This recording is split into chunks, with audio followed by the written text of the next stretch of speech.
बांग्लादेश अब वो बीमारी बन गया है जिसका इलाज जल्द से जल्द होना जरूरी है। ढाका से हर रोज मजहबी ताकतें भारत के खिलाफ नारे लगा रही हैं। बांग्लादेश में 6 महीने के अंदर अंदर रजीम चेंज तो होने ही वाला है, उसके बारे में तो निश्चिंत रहिए। लेकिन अगले 6 महीने से पहले ये जो 2 चीज़ें हैं जो मैंने आपको बताई कि सबसे पहले हमें जितना भी हमारा एक्सपोर्ट इस मोमेंट पर अनियन और एसेंशियल मेडिसिन का इसको बंद करना, और दूसरा एक इंटरनेशनल लेवल पर इस चीज़ को प्रमोट करके ये इंश्योर करना कि यूरोप के देश और बाकी अन्य देश बांग्लादेश को थ्रेटन करे सैंक्शन का। क्या भारत की सरकार को ये दोनों कदम इमीडिएट लेवल पर उठाने चाहिए? क्या हिंदुस्तान को बांग्लादेश का संपूर्ण बहिष्कार कर देना चाहिए?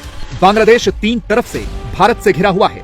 बांग्लादेश के पश्चिम और उत्तर में भारत का पश्चिम बंगाल है, उत्तर में और पूर्व में असम का कुछ हिस्सा लगता है, पूर्वोत्तर की तरफ मेघालय है, पूर्व में त्रिपुरा और मिजोरम से घिरा हुआ है। यानी बांग्लादेश के 3 तरफ से भारत के 5 राज्य हैं। बांग्लादेश की 94% सीमा भारत से लगती है। भारत और बांग्लादेश के बीच 4367 किलोमीटर लंबा बॉर्डर है। सिर्फ नीचे दक्षिण की तरफ बंगाल की खाड़ी है, यानी समंदर है। ये मैप हमने आपको इसलिए दिखाया ताकि आप ये समझ सकें कि अगर भारत ने बांग्लादेश का दाना पानी बंद कर दिया तो वो कहीं का नहीं रहेगा।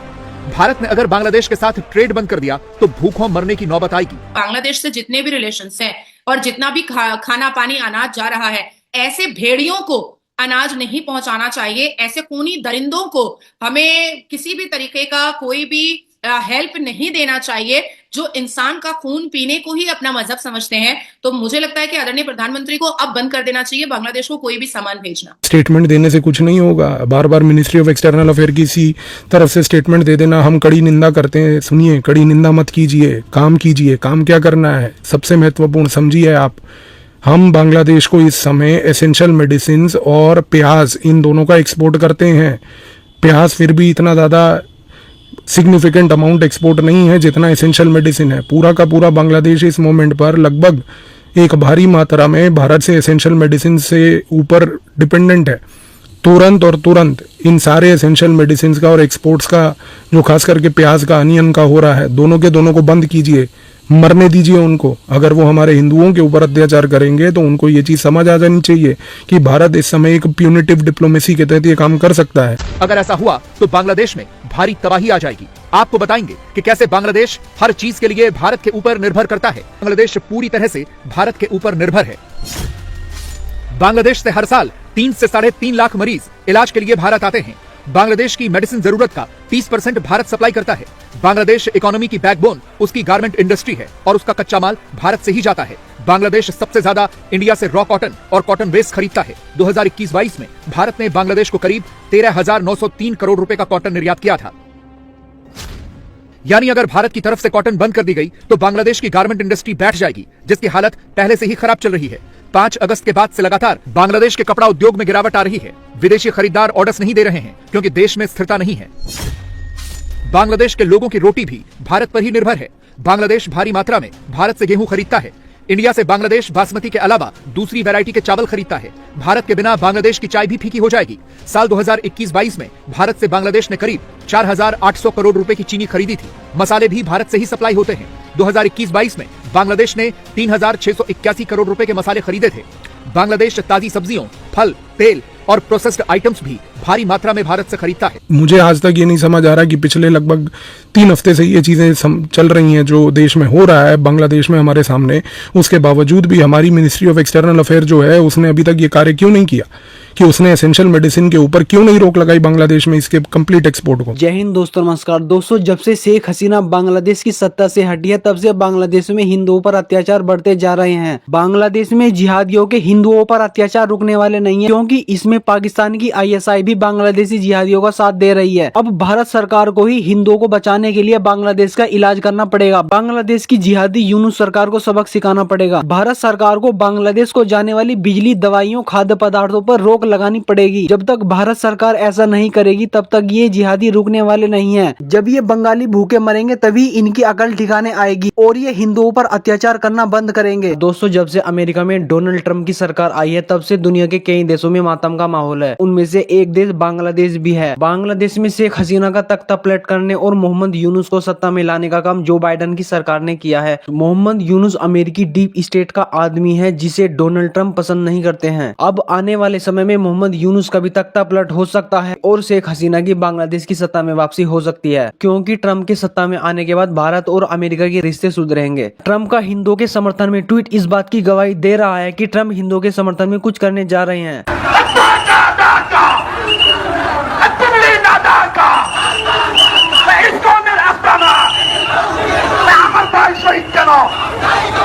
चिन्मय प्रभु कोई आतंकवादी नहीं है, लेकिन पुलिस और जिहादी ताकतों ने हालात ऐसे बना दिए हैं कि उनके लिए कोई पेश ही नहीं हो रहा। कोई भी वकील चिन्मय प्रभु का केस नहीं लड़ना चाहता। जो हिंदू वकील लड़ भी रहे हैं उनके साथ मारपीट की जा रही है। चिन्मय प्रभु का साथ जो भी वकील दे रहे हैं उनका यही हाल हो रहा है। ये एक और वकील हैं, रमन रॉय। ये भी चटगांव कोर्ट में चिन्मय कृष्ण के लिए लड़ रहे थे, लेकिन जिहादियों ने उन पर भी हमला किया, सिर पर ईंट मारी, जिससे वो बुरी तरह से घायल हो गए। अब जिंदगी और मौत के बीच झूल रहे हैं और आईसीयू में भर्ती हैं। अब कोर्ट के अंदर वकील भी खुलेआम धमकी दे रहे हैं कि जो भी चिन्मय दास के लिए पेश होगा उसे पीटा जाएगा। জঙ্গি সংগঠনের নেতা এই চিন্ময় দাসকে যতদিন পর্যন্ত আলিফ হত্যা মামলায় আসামি করা হবে না। ये जो भाईचारा का चूरन है, ये मुसलमानों ने जानबूझ करके हिंदुओं को चटाया है ताकि उनसे फायदा लेते रहे और इन्हीं की बहू बेटियां लूटते रहे और इन्हीं का नुकसान करते रहे। अब हमारे बांग्लादेश के जो महाप्रभु हैं आइस्कॉन टेम्पल के चिन्मय जी, उनके साथ में कई बार नेशनल न्यूज पर मैं बैठी। उन्होंने तकरीबन 25 साल से ज्यादा, और आइस्कॉन टेम्पल ने 1973 से बांग्लादेश के मुसलमानों की बेटियां तक ब्याही हैं। उस आइस्कॉन टेम्पल की फंडिंग से मुसलमान बेटियों को अगर सैलाब आ जाता था या कुछ और जलजला आ जाता था तो घर घर में जाकर के चिन्मय प्रभु जी जो है वो मुसलमानों के घर में खाना पहुंचाया करते थे, दवा पहुंचाया करते थे, उनको नौकरी दिलवाया करते थे, उनके लिए उनकी आवाज बन करके खड़ा हुआ करते थे।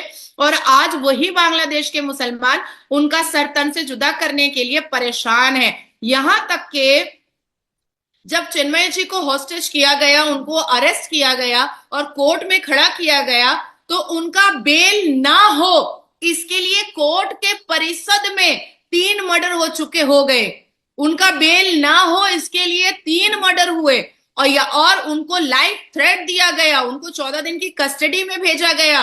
और उसके बाद कई मुल्लाओं का ग्रुप बैठ करके कहा कि हम लोग आइस्कॉन टेम्पल रहने नहीं देंगे, पूरा तोड़ेंगे, हम लोग किसी भी तरीके का भजन कीर्तन होने नहीं देंगे, हम ये इस्लामिक देश है बांग्लादेश, हम यहाँ पर शरिया कानून चलाएंगे, यहाँ पर किसी भी तरीके की बुत परस्ती होने नहीं देंगे, यहाँ पर किसी भी तरीके के काफिर को रहने नहीं देंगे। ये वो मुसलमान कह रहा है जिस मुसलमान को चिन्मय प्रभु ने घर में जाकर के खाना दिया। तो मैं अपने भारत के हिंदुओं को भी कहना चाहती हूँ कि सांप को दूध मत पिलाओ, बराए मेहरबानी तुमको डसेगा। तुम उसको ताकतवर बना रहे हो सांप को दूध पिला पिला करके, और फिर तुम उसको तैयार कर रहे हो कि तुम आकर मुझे डस लो। अब यह साफ दिख रहा है कि बांग्लादेश में जानबूझकर वहां के हिंदुओं को टारगेट किया जा रहा है। उनके धर्म की वजह से हिंदुओं को निशाना बनाया जा रहा है। इसीलिए अब भारत से यह मांग हो रही है कि बांग्लादेश के साथ अब हर तरह का संबंध तोड़ने का वक्त आ गया है। बांग्लादेश आप अपनी औकात में और हैसियत में रहिए, वरना ऐसी ना हो परिस्थिति कि हमें आपके ऊपर सैंक्शन लगाना पड़ जाए। एक साइड पे वहां पे हिंदुओं को मारा जा रहा है, दूसरी साइड पे मुसलमानों को ट्रीटमेंट दिया जा रहा है। इसके ऊपर क्या कहना चाहेंगे? फिर उसके बाद में आपसे एक बहुत जबरदस्त क्वेश्चन करूंगा, इस पे आप क्या कहना चाहेंगे?